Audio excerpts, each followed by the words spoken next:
Hello guys, welcome back to my channel. How are you all doing? Thank you all for my lovely 86 subscribers in the building. I'm so happy to have you all, and welcome and happy new year.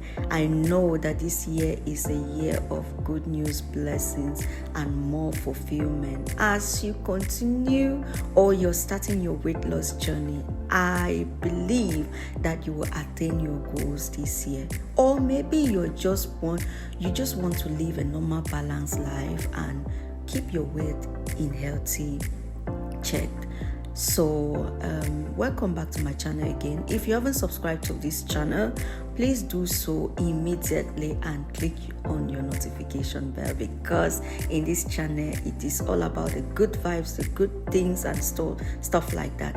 So this video is focused only on just a normal routine, a workout, how my normal workout routine looks like. And today I'll be doing full body workout. So I normally start with these normal stretches that I'm doing at the beginning of this video.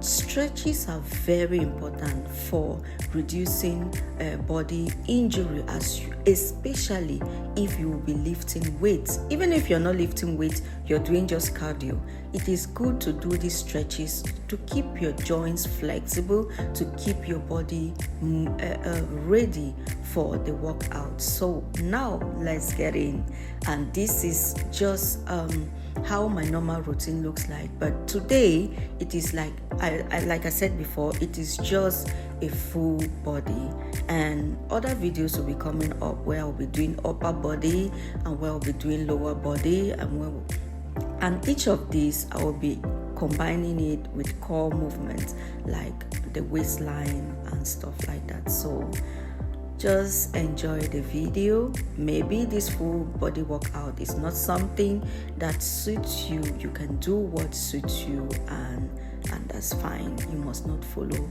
the same pattern, okay?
I'll be working my core, and I'll start by this particular core movement. This one is just to help the lower part of the stomach, to reduce that lower part of the stomach, and do these repetitions like 3 times, 10 times. I always do my counting like 10 times. When I get so comfortable with the 10 times, I increase it to like 15 times and sometimes to 20, and I do the repetitions at least 3 times or 4 times in each of these movements.